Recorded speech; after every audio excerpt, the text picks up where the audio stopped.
Bonjour les enfants. Aujourd'hui, on va faire la correction des exercices de géométrie. On est lundi 8 juin 2020. On va commencer par l'exercice 1. Suis les consignes pour compléter le dessin. Trace en bleu le segment qui relie les points E et J. Donne son symbole. Petit b. Repasse en vert la droite qui passe par les points I et J. Donne son symbole. Trace en rouge la demi-droite qui commence par I et qui passe par D. Donne son symbole. Petit d. Nomme M, N et P les trois sommets de la figure A. E. Repasse avec la même couleur les côtés égaux de la figure C. F. Marque avec un petit carré rouge tous les angles droits du dessin. Et petit g. Nomme les figures A, B et C.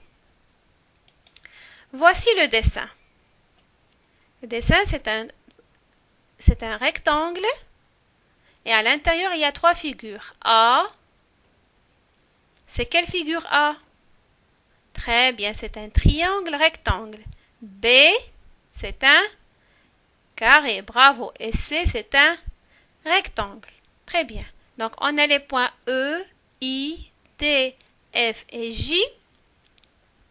Les droites EF et EIJ. Donc, petit a, trace en bleu le segment qui relie les points E et J. Dans son symbole, voici le point E et voici le point J. Qui peut me rappeler qu'est-ce que c'est qu'un segment? Très bien. Un segment est un ensemble de points alignés limités des deux côtés. Donc, on trace le segment EJ en bleu. Et on va donner son symbole. Donc, le symbole, c'est entre crochets parce qu'il est limité. Petit b, repasse en vert la droite qui passe par les points I, IJ. La droite IJ est déjà tracée. On va repasser en vert. Et on donne le symbole. C'est entre parenthèses parce qu'il n'est pas limité. La droite est illimitée des deux côtés. Petit c, trace en rouge la demi-droite qui commence par I et qui passe par D. Dans son symbole. Donc la demi-droite d'extrémité I et qui passe par D. Limité de I et non limité de D. Et son symbole entre crochet et parenthèse. Crochet, ça veut dire limité et parenthèse, ça veut dire illimité. Petit d, nomme M, N et P les trois sommets de la figure A. Donc la figure A, on a dit que c'est un triangle rectangle. Donc il a combien de sommets? Très bien, trois sommets. Le premier, on va le nommer M. Le deuxième, N. Et le troisième, P. Repasse avec la même couleur les côtés égaux de la figure C. La figure C, on a dit, c'est un rectangle. Donc, les deux grands côtés du rectangle s'appellent les longueurs et ils sont égales, deux longueurs égales, et les deux petits largeurs égales aussi. D'accord? Marque A avec un petit carré rouge tous les angles droits du dessin. Donc, ici, on a le grand rectangle. Le rectangle a combien d'angles droits? Très bien, 4 angles droits. Donc, le premier, le deuxième, le troisième et le quatrième. Et C est aussi un rectangle. Donc, lui aussi a 4 angles droits. Et pour le carré, aussi 4 angles droits. Est-ce qu'on a marqué tous les angles droits qui existent sur le dessin? Non, il reste encore. Très bien, il y a celui-là, le deuxième, un autre ici et le dernier là. D'accord? Donc, on a marqué les angles droits du dessin. La dernière question, nomme les figures A, B et C. On a dit que A est un, très bien, est un triangle rectangle. B est un carré et C un rectangle. Très bien. Maintenant, on va passer à l'exercice 2. Entoure les points alignés. Donc, qui peut me rappeler les points alignés? Quand est-ce qu'on dit que des points sont alignés? Très bien, s'ils appartiennent à la même droite. Donc, avec ma règle, je vais chercher les points alignés. Donc, je vais trouver ces trois-là. D'accord? Ces 3 points sont alignés parce qu'ils appartiennent à la même droite. Et bien sûr, je vais entourer. Exercice 3. Trace un angle droit. Pour tracer un angle droit, qu'est-ce que j'utilise? Très bien, une équerre. Donc, je trace le premier côté de l'angle droit.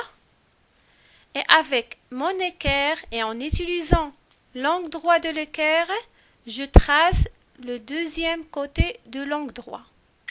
Et bien sûr, je marque le petit carré en rouge.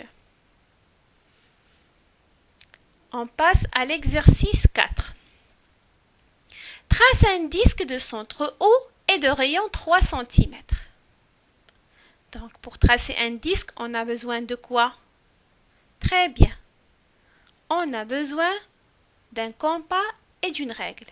La règle pour mesurer l'ouverture du compas, c'est-à-dire le rayon qui est égal ici à 3 cm.